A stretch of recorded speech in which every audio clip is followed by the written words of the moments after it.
BTV 동쟁의 파야키아 이홍련입니다. 안녕하세요, 이동진입니다. 74년 1호선 개통 이후 10년 뒤죠. 84년 완공된 서울 지하철 2호선. 가장 높은 흑자와 더불어 이용객 수 1위 노선이죠. 지난번 1호선 편에 이어서 영명유래 알아보겠습니다. 네, 영명 이름 자체가 중요하다기보다는 영명이 되어 있는 동네 자체, 그 이름들 자체가 어떻게 서울의 가장 중요한 지명들을 이루고 있을 테니까 네. 그런 식으로 이제 서울의 지리 혹은 서울의 뭐라고 할까요? 역사 이런 것들을 함께 알아보는 시간이고요. 출퇴근하거나 등하교 하시는 분들이라면 전철에서 시간 굉장히 많이 보내실 텐데 오늘 들은 이야기 한번 이렇게 상기하시면 좀 재밌는 시간이 되지 않을까? 또 교양도 깊어지기도 하고요. 그렇게 마련해 봤습니다. 네, 오늘도 이따가 지하철 2호선 2차전 어떠세요?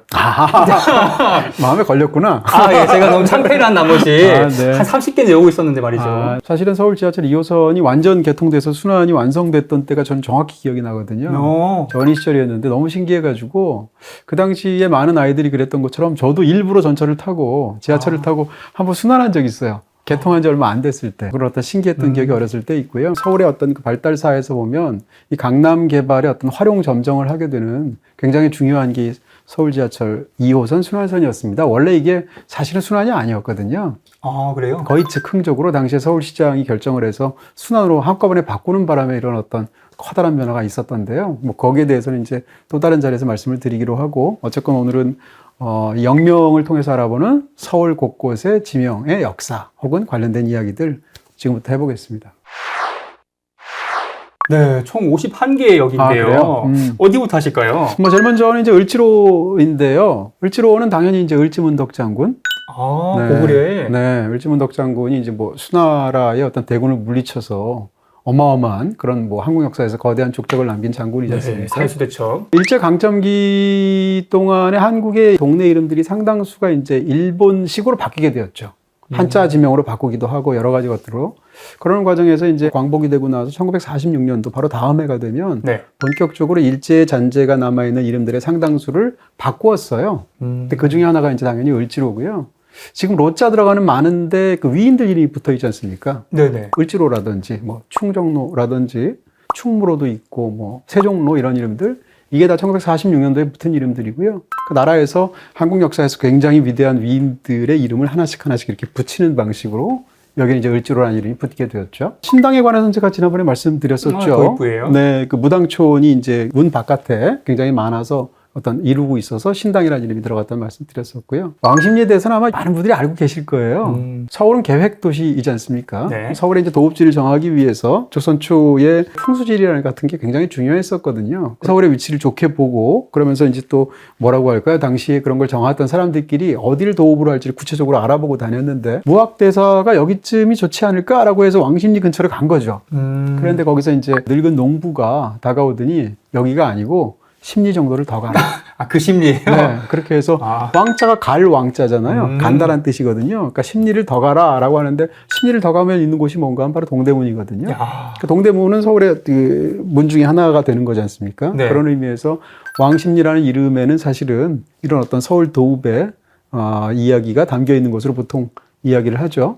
후대에 와서는 이제 뭐 덧붙여지긴 이야기일 수도 있고 그렇게 실제로 믿었을 수도 있는데 그 늙은 농부는 사실은 도선대사의 화신이었다. 뭐 이런 또 얘기를 점점 더 이렇게 풍수지리가 수백 년 이어져 오는. 그렇습니다. 그 어떻게 생각하면 이야기들이 점점 좀 이렇게 깊이와 부피를 넓혀가는 과정처럼 보이기도 하고요. 한양대는 뭐 따로 설명할 필요는 없는데 예전에 한번 말씀드렸는데 다시 한번 상기시켜 드린다면 한양이라는 말 자체가 이제 한성을 뜻하는 서울을 뜻하는 말이기도 하잖아요. 근데 양이라는 것은 벼량자를 쓰는데 이 벼량자는 한자에서 북쪽을 뜻하기도 해요. 서울은 다 강북이었잖아요. 그런 상황에서 한양은 한강 이북이다, 한강 북쪽이다라는 뜻을 가진 그런 이름이었다라는 말을 다시 말씀드리게 되고요. 뚝섬에 관한 이야기를 하겠습니다. 섬인가요? 그러니까 이제 그것부터 사람들이 많이 뚝섬을 가볼 때 거길 섬이라는 생각을 안 하게 되잖아요.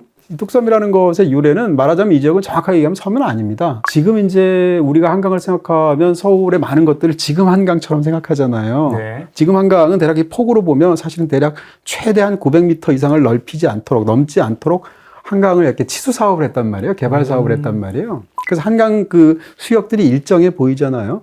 근데 과거에는 이게 굉장히 들쭉날쭉했던 거예요. 이 모든 것들이 이루어지기 전에. 한강의 이 본격적인 개발을 한 것은 60년대 말하고 80년대까지 이어지게 되는데 그 67년도에 한강 개발을 본격적으로 하기 이전의 한강은 어땠냐면 이 폭이 굉장히 차이가 있어서 홍수 때는 이게 2km까지 늘어나요. 그러면 주변이 다 물바다였다는 뜻이겠죠. 그러다 갈수기 때, 그러니까 다시 말하면 가뭄이 들면 50m까지 줄어요. 서울의 많은 지역들이 비가 올 때냐 아닐 때냐에 따라서 경우에 따라서는 평소에는 육지인데 비가 너무 많이 와요. 그럼 지대가 좀 낮은 데로 물이 흐를 거 아니겠습니까? 네. 그럼 섬처럼 되어버리는 거예요. 바로 뚝섬도 그런 지역 중에 하나였다고 하고요. 그러니까 홍수가 나면 섬처럼 되는 지역이라고 해서 사실은 섬은 아니고 또 이제 뚝섬을 가기 위해서는 또 배를 타고 가기도 하고 이런 여러 가지 이유들 때문에 뚝섬이라고 부르게 되었다라는 건데요. 어원 자체는 그렇습니다. 이성계를 상징하는 깃발이 있단 말이에요. 그 깃발을 도끼라고 불렀다는 거예요. 근데 그 도끼라는 깃발이 어느 해에 여기까지 떠내려온 거예요. 그래서 도끼가 여기까지 떠내려왔다라고 해서 이 지역을 독도라고 부른 거예요. 도끼가 떠내려온 섬. 이렇게 해서. 독도요? 네. 근데 우리가 알고 있는 그 독도랑은 한자가 다르죠. 그러니까 독도라고 불렀는데 오랜 세월이 지나고 나면 이제 많은 지명들이 그렇듯이 독도가 둑도가 되기도 하고 뚝도가 되기도 하고 그 다음에 도를 원래 뜻으로 섬을 바꾸어서 뚝섬이 되기도 한 거예요. 제가 어렸을 때는 이 지역을 뚝섬이라고도 불렀지만 뚝도라고도 불렀거든요. 그 어렸을 때 제가 극장 굉장히 많이 다녔는데 다닌 극장 중에 자주 가는 극장, 최애 극장 중에 하나가 뚝도 극장이었어요. 귀엽다, 이름이. 네, 제가 성수동 살았거든요. 네. 그래서 이 지역의 어떤 유래 같은 걸 볼 수가 있고요. 어찌됐건 뚝섬 하면 사람들이 뚝을 이루어서 섬을 만든 곳 이렇게 생각할 수 있잖아요. 네. 전혀 어원적으로는 그런 뜻이 아니다. 그리고 사실은 섬도 아니다. 네네. 그럼에도 불구하고 많은 사람이 섬처럼 생각했다라는 걸 말씀드릴 수가 있고요. 또 한 가지는 이 뚝섬 지역이 지금 뭐 서울숲 굉장히 좋지 않습니까? 이 뚝섬이 있는 곳에 이제 인근의 그 서울 동명들 같은 걸 보면 굉장히 오래된 면목동 같은 데가 있고 마장동 같은 데가 가깝죠. 면목, 마장의 공통점은 말하고 관련이 있어요. 목자가 목축할 때 목자고요. 네. 마장은 말을 사고 파는 장터라는 뜻이잖아요. 혹은 말을 기르는 곳이라는 뜻이잖아요. 그러니까 이 얘기를 드리는 이유는 이 지역이 굉장히 넓습니다. 넓으면서 오래전 조선시대 뭐 이럴 때부터 좀 넓은 지역에 말을 키우기도 하고 군사훈련을 하기도 하고 막 이랬었단 말이에요. 그런 여러 가지 상황에서 이 지역이 상대적으로 굉장히 넓은 그런 평원 지역 같은 그런 느낌들이 있었는데 바로 그러다 보니까 여기에 경마장도 있었고요. 지금 과천에 있잖아요. 맞아요. 제가 어렸을 때는 경마장이 여기 있었어요. 성수동에. 제가 성수중학교를 나왔는데 경마장이랑 붙어 있었어요. 월요일마다 아침 등교할 때마다 코 막고 다녔거든요. 왜냐하면 주말마다 이 경마를 하고 나면 막 거리에 막 그 배설물들이 떨어져 있기도 하고 막 그랬었어요. 말하다 보니까 내가 너무 옛날 사람 같은데. 어쨌건, 옛날엔 경마장이 여기 있었고, 그 다음에 옛날엔 여기 거대한 골프장도 있었고, 지금은 서울 숲이 있단 말이에요. 이런 식의 거대한 말이라든지 뭐 숲이라든지 이런 것이 조성될 수 있었던 이유가 사실은 역사적으로 이런 긴 어떤 말씀드렸던 명목동, 마장동, 뚝섬 등등에서 성수동에서 관련된 부분들이 있었다라는 설명을 드리게 됩니다. 오늘 개인적인 얘기를 많이 하시네요. 굉장히 기분 좋은데요? 옛날 생각도 나고.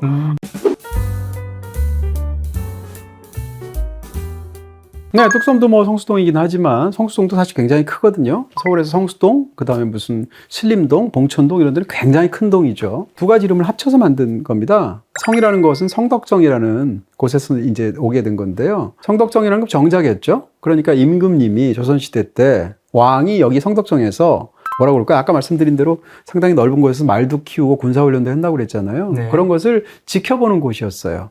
그래서 성덕정이라는 곳에서 이 지역이 성수동에 있었다는 이제 성을 가져왔고요. 수는 어디서 왔냐? 뚝섬 수원지가 있었거든요.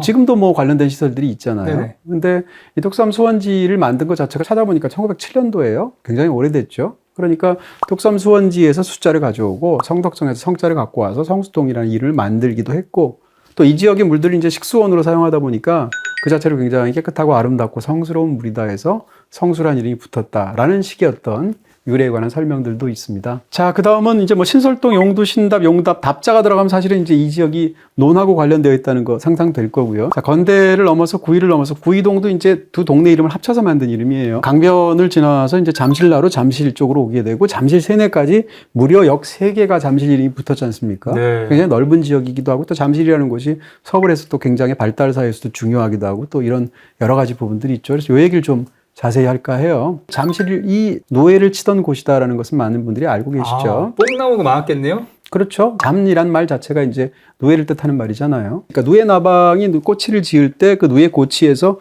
실을 뽑지 않습니까? 그 실을 뽑아서 우리가 비단을 맞자는 네. 거잖아요. 그러니까 오래전부터 사실은 특히 이제 아시아 지역에서 나는 동아시아 지역, 특히 이제 한국과 뭐 중국의 어떤 동해안 지역 이쪽 지역에서 나는 이 뽕나무들을 키워서 누에를 먹이게 되고 누에가 어떤 특정한 시기에는 뽕나무 잎만 먹거든요. 그런 쪽으로 해서 집중적으로 사실은 이 누에들을 기르게 하기 위해서 뽕나무를 키울 필요가 있었죠. 산업적으로나 여러 가지 이유나. 근데 이 지역에 이제 거대한 뽕나무들 숲이 조성이 되어서 누에를 이제 키우는 그런 산업들이 발달한 지역으로 오래전부터 기록이 되어 있는데요. 근데 이것이 사실은 이제 이런 산업적인 의미도 있고요.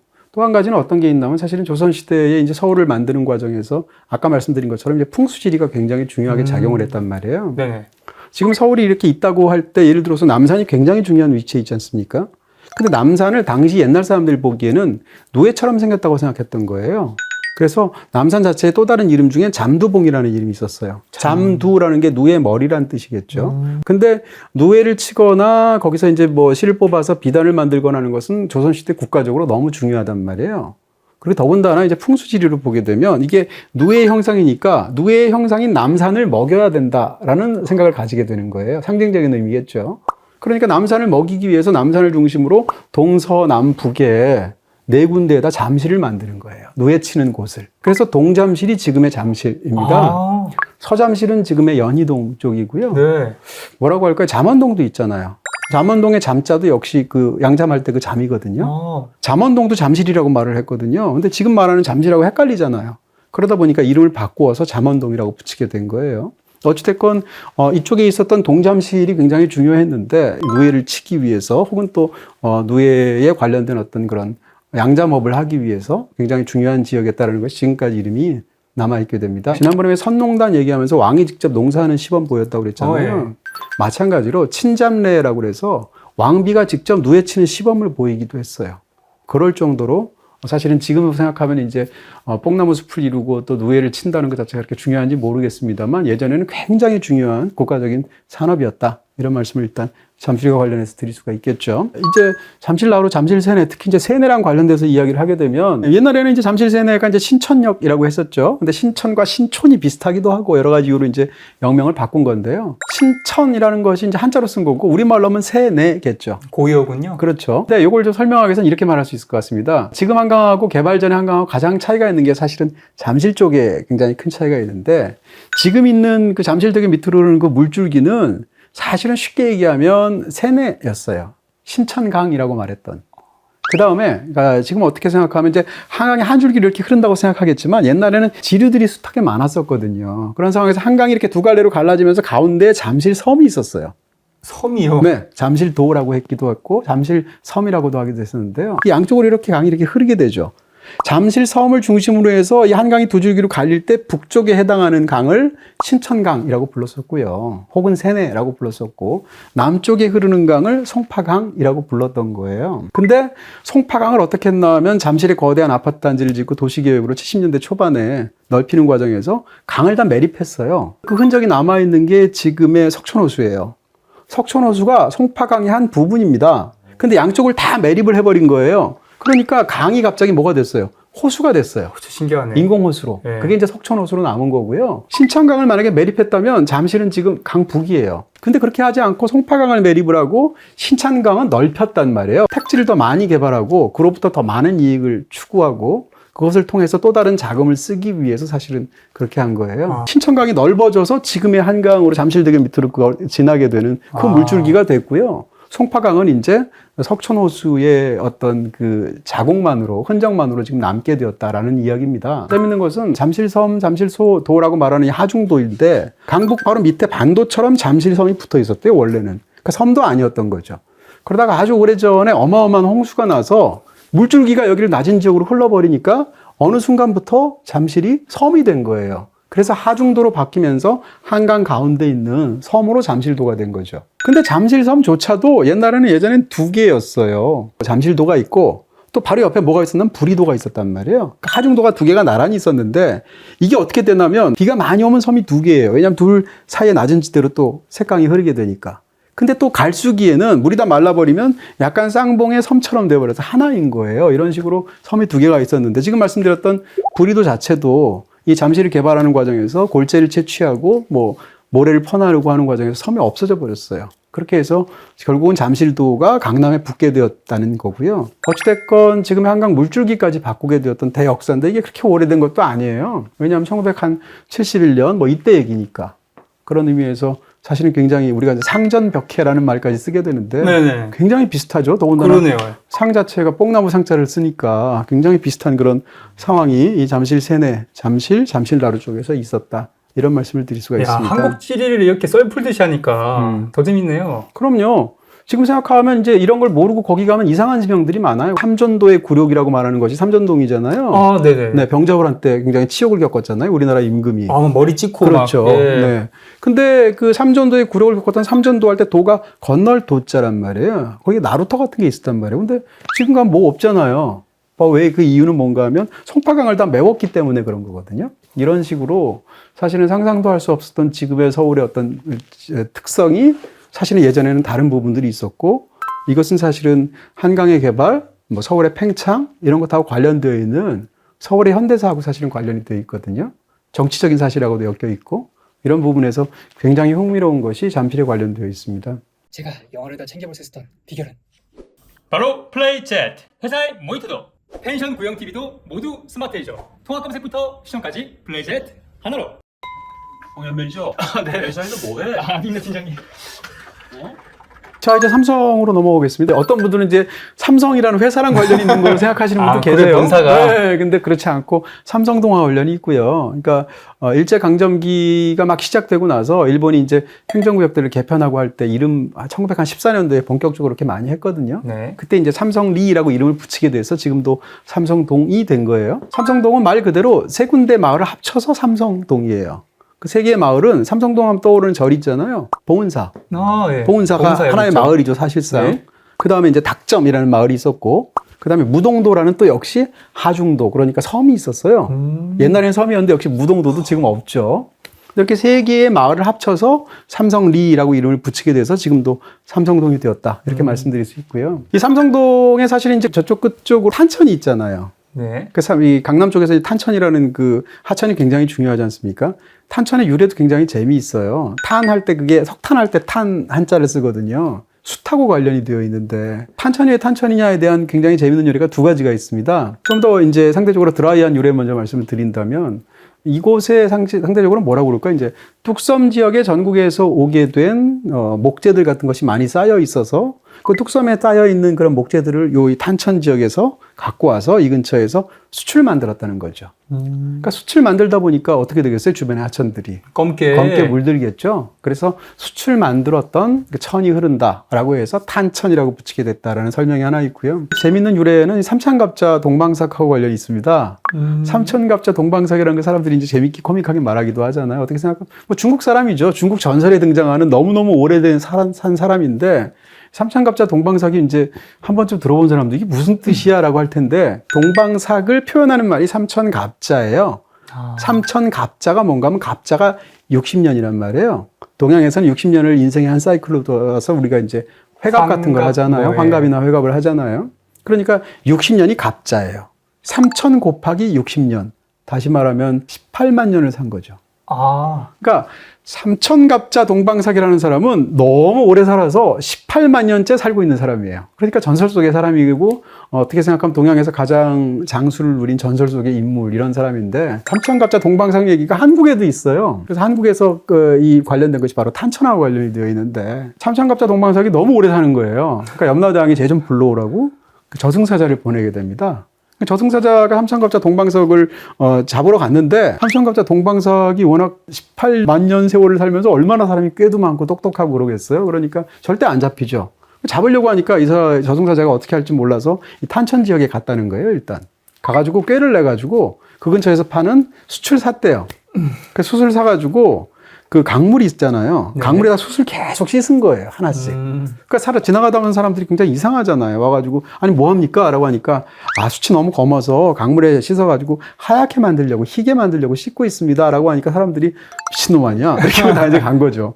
근데 그러다가 동방삭이 지나갔어요. 지나가다가 뭐 하십니까? 라고 물어보니까 똑같은 얘기를 하니까 동방석이 막 웃으면서 뭐라고 그랬냐면 아니 내가 삼천갑자를 살았지만 숯을 씻어서 하얗게 된다는 얘기 처음 들었네? 라고 말을 하는 순간 얘따 잡았다 요놈 이렇게 해가지고 동방석을 잡았다는 거예요. 예. 근처에 숯을 많이 이렇게 하는 그 설비들이 있어서 탄천이 붙었다라는 것보다 훨씬 재밌잖아요. 실제로 이런 두 가지 유래 정도가 내려오고요. 선릉은 선릉 말 그대로 선릉입니다. 여기 가면 선정릉이 있잖아요. 네. 선정릉은 이제 선릉과 정릉을 합쳐서 선정릉이거든요. 아, 묘가 두 개나 있는 거예요? 그렇죠. 선릉은 성종의 묘고, 그다음에 정릉은 중종의 묘죠. 그래서 두 개를 합쳐서 이제 선정릉이라고 하잖아요. 근데 그 중에서 이제 선릉 이름만 붙은 거고요. 저 어렸을 때는 선정릉의 학교에 소풍도 많이 갔어요. 선정릉에서 놀았던 기억들도 있고 학교 소풍 가서 뭐 이런 기억들이 있는데요. 어찌됐건 그 선릉은 역사적인 사실하고 관련이 되어 있고요. 역삼역은 삼성하고 굉장히 비슷합니다. 이것도 역시 일제강점기인 1914년도에 대대적으로 이렇게 동명들 같은 걸 개편했다고 그랬잖아요. 그랬을 때 역삼이라는 말이 들어가는 것처럼 근처에 상대적으로 뭐라고 그럴까 역에 해당하는 그런 오래전부터 내려오는 역촌이 세 가지가 있었다는 것이죠. 마을이 세 마을이 있었다는 거예요. 그 중에 가장 유명한 마을은 여러분들 잘 아시는 말죽거리. 네. 양재 쪽이죠? 예. 네. 그 나머지 두 개의 마을은 이제 거기 이제 다리 같은 게 있었던 것 같고 그래서 마을 이름 자체를 윗방아다리, 아랫방아다리 이렇게 불렀어요. 마을 이름 자체를. 그래서 윗방아다리, 아랫방아다리, 지금 말씀드렸던 말죽거리 이 세 개 역을 합쳐서 역삼동이라고 하자, 역삼리라고 하자 해서 역삼동이라는 이름이 1914년도에 붙은 거예요. 그런 면에서 본다면 삼성하고 굉장히 비슷하죠. 이 말죽거리에 대한 그런 어떤 강남 개발사에서 그 당시 어떤 학생들의 분위기를 너무 잘 담아낸 영화가 바로 말죽거리 잔혹사예요. 네. 그 당시에 유화 감독이 고등학교를 말죽거리 근처에서 다녔거든요. 그래서 이제 영화가 그렇게 되어 있는 거고 1980년대 초반 정도의 상황이 영화 속에서 펼쳐지죠. 근데 어쨌건 이 말죽거리는 또 많은 분들이 아시기도 하겠습니다만 왜 이름이 말죽거리인가? 이것도 역시 유래가 여러 가지가 있는데 말 관련된 거죠? 당연히 그렇죠. 말죽하고 관련이 있겠죠. 네. 먹는 죽이요. 굉장히 유명한 고사는 이런 게 있죠. 그러니까 인조 때 이제 조선시대 수많은 뭐 밀란들 같은 게 있잖아요. 인조 때 이괄의 난이라는 거대한 난이 생기게 되죠. 이괄이 반란을 일으켜서. 그러니까 이 반란이 너무 크다 보니까 인조가 한성을 버리고 피신을 하죠. 네. 남쪽으로 피신을 하게 돼요. 공주 쪽으로 이제 가게 되는데 네. 피신하다 보니까 너무 이제 이괄의 군대가 이 수도를 향해서 쳐들어오는 기세가 강하다 보니까 허겁지겁 이제 피신을 하게 된단 말이에요.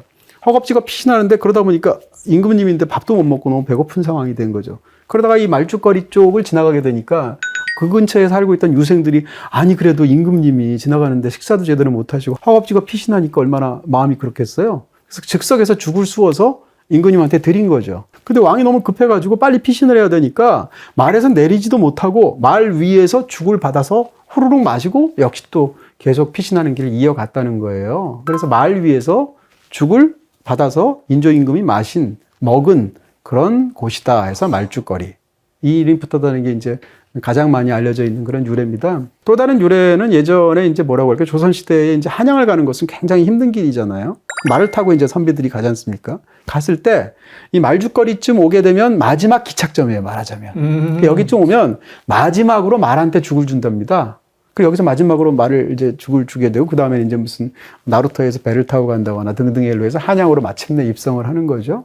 그런 의미에서 말에게 죽을 주는 마지막 지점이다 해서 말죽거리다는 이름이 붙었다라는 그런 또 다른 유래를 설명하는 방식도 있습니다. 네, 그 다음에 이제 강남인데, 강남에 관해서는 사실은 이 이름에 관해서는 굉장히 길게 말을 해야 돼요. 강남의 역사를 이제 틀어서 말씀을 드려야 되는데, 언제 기회가 되면 사실은 어떻게 생각하면 한국 어떤 서울을 지금 가장 상징적으로 대변하는 곳이기도 하고, 수많은 사람들의 꿈 또는 욕망, 뭐 뒤틀린 부분이든 아니면 굉장히 밝은 쪽이든 그런 게 담겨 있는 게 강남이잖아요. 여기에 관해서는 다음에 또 얘기할 기회가 있지 않을까. 강남 특집. 네. 자, 교대를 지나서 이번엔 서초입니다. 서초에서 초는 이제 풀초자인데, 서초를 이제 서리풀이라고 말하기도 하고, 상초라고 말하기도 해요. 이 상할 때 상이 이제 서리상자를 쓰는 건데요. 이 서리풀이 무엇인가에 대해서는 서로 다른 여러 가지 견해가 있습니다. 서초라는 이름이 어떻게 붙었나에 대해서. 첫 번째는 그냥 서리풀이라는 게 실제 이 지역에 물풀 비슷하게 해서 자라는 그런 것들이 많아서 그 서리풀 때문에 서초라는 이름이 오게 되었다. 서는 이제 상서로운 서자를 쓰거든요. 그렇게 얘기하는 견해가 있고요.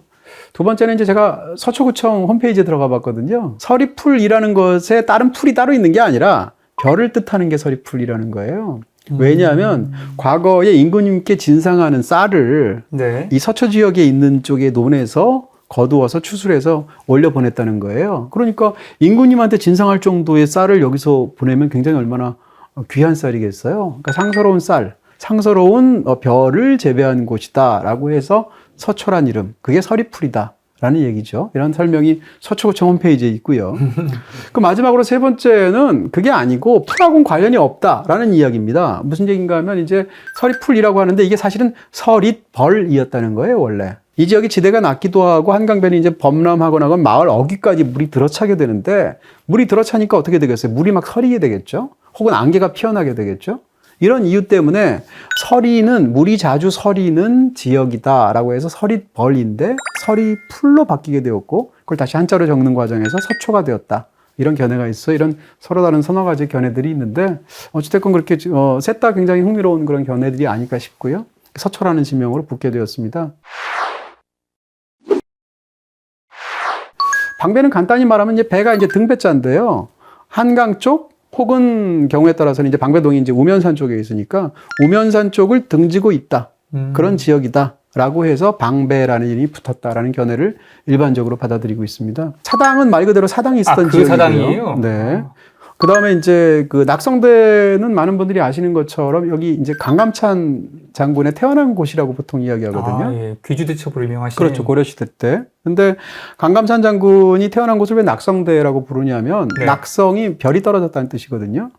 우리가 이제 뭐 고사나 전설이나 위인의 어떤 관련된 이야기를 듣게 되면 그 인물이 세상을 떠나거나 그 인물이 이 세상에 오게 되는 탄생하는 때가 될 때 뭔가 상스러운 기운을 하늘에서 보여주는 그래서 별이 떨어지는 이런 것이 있죠. 그래서 강감찬 장군이 태어날 때 이 지역에 별이 떨어져서 사람들이 와 위대한 사람이 태어났다는 걸 알았다는 거죠. 그렇게 해서 낙성대라는 이름이 붙게 되었죠. 경우에 따라서는 낙성대를 대학 이름으로 생각하시는 분들도 제 어렸을 때 있었어요. 지금이야 그렇진 않겠지만. 이호선에 명문대가 많은데 그중 하나로. 네, 서울대 옆에도 낙성대니까. 네. 네. 신림 봉천에 관해서는 사실은 관악산하고 관련이 있죠. 그러니까 이 관악구청 서울대 입구이기도 하고 이쪽에 관악산이 굉장히 크잖아요. 관악이라는 말에 대해서는 제가 말씀을 드린 적이 간 모양처럼 생겼다고 해서 산이 관악산이 붙었다고 지난번에 말씀드렸는데요. 관악산 자락에 있다 보니까 어떻게 되겠어요? 지대가 굉장히 높고 험하겠죠. 봉천, 하늘을 이고 있는 거죠. 그래서 봉천동이라는 이름이 붙어 있고요. 그 다음에 신림은 역시 당연히 그 관악산 지역에 있으니까 수풀림자가 들어가서 숲이 정성되어 있는 지역하고 관련이 있겠죠. 대림, 신도림 지나서 문내에 오게 되는데 문내동이 있잖아요. 문내라는 것도 굉장히 재밌는데 이 지역에 그 일제강점기에 방직 공장들이 들어섰대요. 방직 공장이 들어서 있으니까 방직 공장과 관련되어 있는 산업으로 한국 역사에서 제일 유명한 사람이 누군가요? 문익점? 그렇죠. 문익점이죠. 그래서 네. 문익점으로부터 목화가 전래되었잖아요. 네. 그래서 거기서 글자를 떠와서 문내동이 왔다는 거예요. 네, 목화 전래에서. 그렇게 해서 문익점에서 문자가 오고. 이래서 이제 문내동이다라는 견해를 일반적으로 받아들이고 있고요. 그게 아니다라는 견해도 있어요. 경우에 따라서는 이 지역에 나중에 이제 학교들, 관공서들 이런 것들이 많이 이제 밀집하게 되니까 학교 관공서하면 글하고 관련이 있잖아요. 그래서 글이 온다라고 해서 문래라는 이름으로 쓰게 되었다라는 견해도 있습니다. 영등포구청에 대해서는 뭐 이전에 영등포에 대해서 자세히 말씀드렸고요. 당산이라고 할 때 당이라는 말이 들어가면 보통 약간 무속하고 관련이 되어 있어요. 그러니까 무당집이 있었던 산자락이라고 말할 수 있겠죠. 합정이라는 말이 이제 굉장히 알고 나면 서늘하기도 하고 그런 느낌도 있는데 합정을 지금은 한자는 다르게 쓰지만 지금은 합할합자를 쓰죠. 근데 원래 합은 뭐였나 하면 조개라고 뜻할 때 그 합자를 썼어요. 네. 합정이라면 조개 우물이라는 뜻이잖아요. 그 지역에 우물이 있었는데 그 우물 밑에 조개들이 많이 살았다는 거죠. 그 조개 우물이라고 동네 사람들이 부른 거예요. 근데 그걸 한자로 바꾸다 보니까 합정이라고 썼다가 예전에 제가 무슨 뭐 동두천이라고 말할 때 두도 원래 머리 두자인데 콩두로 바꾼 게 획수가 복잡해서라고 그랬잖아요. 마찬가지로 훨씬 더 쉬운 한자인 합할합자로 그냥 바꾼 거죠. 그래서 지금 합정동이 됐는데요. 더 흥미롭고 더 좀 무섭게 느껴지는 것은 이 조개 우물에 있는 우물을 어떤 용도로 조선시대에 썼냐면 뭐라고 할까요? 망나니 있잖아요. 목을 네. 날리는 참수를 하는. 네. 그 망나니가 이제 칼을 가지고 이제 참수를 하게 되잖아요. 주로 이제 처형을 할 때 그런 참수를 하게 될 때 조선시대 한양에서는 주로 어디서 처형을 했냐면 한강변의 모래사장에서 했단 말이에요. 영화들 보시게 되면 19세기에 있었던 무슨 수많은 그 뭐라고 그럴까요? 천주교도들의 박해 사건들 같은 걸 보면 한강변에서 참수하잖아요. 그게 다 그런 것 때문이고요. 참수를 하게 되려면 여러 가지로 칼도 잘 들게 해야 되고 여러 가지가 있으니까 칼에 물을 뿌리잖아요. 근데 그 뿌리는 물을 이 조개 우물에서 가져왔다는 거예요.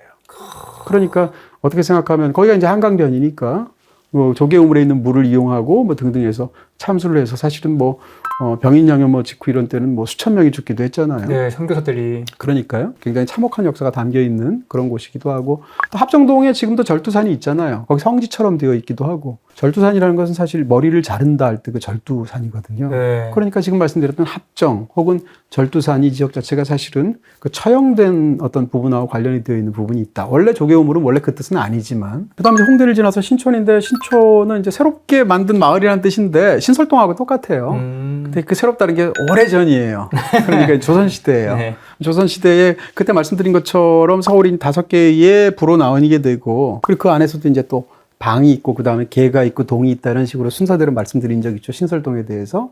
그러니까 이것은 그 당시에 서울에 있는 서부의 용산방에 새로 만든 동네다 해서 신촌이라는 이름이 붙게 된 그런 유래를 갖고 있습니다. 이대를 지나서 이제 아현 충정로인데 충정로를 말씀드리면 충정로는 충정공하고 관련이 있죠. 민충정공. 그러니까 민영환하고 관련이 있죠. 네. 을사늑약 때 그전까지 계속 일본에 반대하는 그런 식의 활동을 하다가 결국은 일사늑약을 받아들이지 못하고 네. 스스로 자결해서 죽게 되는 그 민영환의 이름을 붙은 것이 이제 충정로이고요. 민영환의 시호죠. 시호를 붙인 게 충정로고요. 마지막으로 설명드릴 것은 이제 아현인데요. 아현이라는 것은 이제 제가 지난 시간에도 말씀드렸는데 지명에 현자가 들어가면 고개가 있을 확률이 높아요. 아, 애옥에. 네, 고개 현자죠. 애옥의역도 어디 있죠? 네. 2호선은 아니지만 애옥애가 아현하고 사실은 관련이 있는데요. 지금 애옥애라고 말씀하셨는데 애옥애가 아이고개라는 뜻이거든요.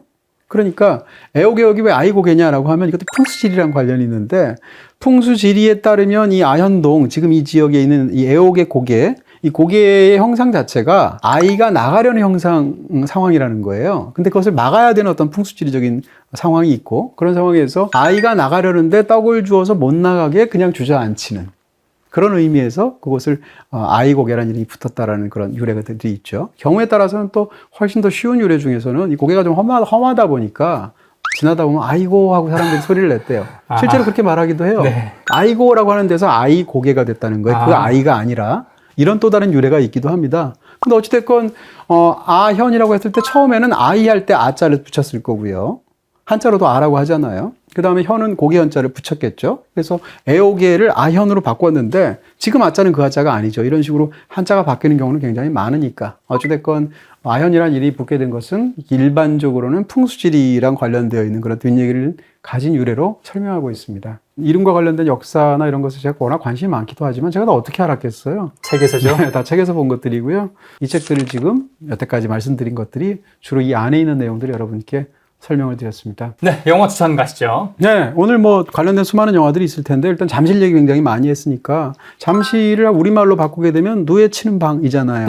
예, 그러네요. 누에 치던 방이라는 영화가 있습니다. 어. 실제로 그 영화는 이제 잠실 지역을 다루고 있는데 네. 뭐라고 할까요? 이제 과거에 있었던 어떤 일들을 극복하거나 그것을 기억과 관련된 어떤 이야기들을 현재에 다루게 되는 그런 굉장히 좋은 작품이고요. 독립영화인데 아마 못 보신 분들이 많을 것 같아서 누에 치던 방 여러분께 권해드리고요. 또 한편에 훨씬 더 유명한 영화를 말씀드린다면 오늘 또 이제 합정역 관련해서 합정동 관련해서 천주교 박해 얘기했었지 않습니까? 네. 그 천주교 박해 조선 후기의 상황을 굉장히 초반에 잘 묘사를 하고 있는 이준익 감독의 영화 자산어보. 네, 멋진 영화죠. 자산어보 이렇게 두 편의 영화를 여러분께 소개해드리겠습니다.